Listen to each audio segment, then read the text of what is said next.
Welcome to Green PMF Presentations. In the next slide is some of the things that we are passionate about and we care about.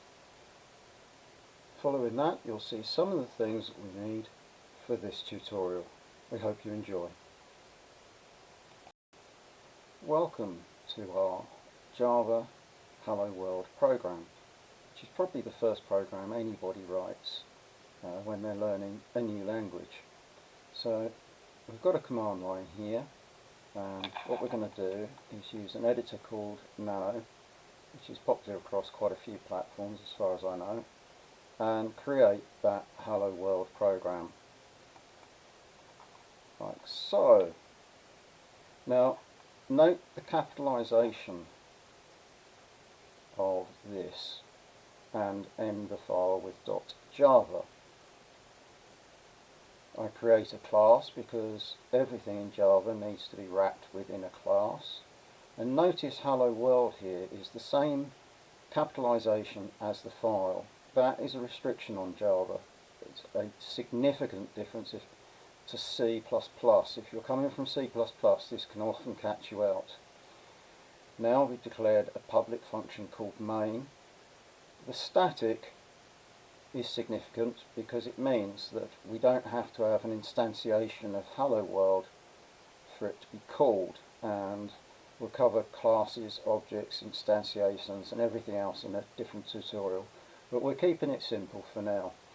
You'll notice string args.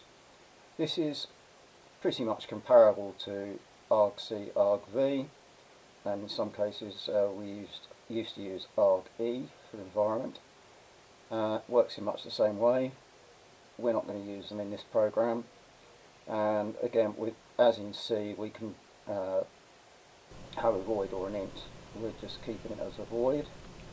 Save the file, and now the compiler for Java, the equivalent of compiler in Java, is javac. Tell it the name of the file to build. Note the Java extension. And then to run it, we need to run it in the Java JVM or Java Virtual Machine, which again is covered in a different topic. And you'll see there it's printed out Hello World. Congratulations, you just created and run your first Java program. Well done. Thank you for watching our Green PMF presentations on Java programming, our first program. I hope you enjoyed the video. If you'd like to see more, you can look at our wiki using the link below, or you can contact us, again with the contact us link below. Thanks for your time. Goodbye. Hopefully see you again soon, and don't forget that all important subscribe and like us. Thanks very much.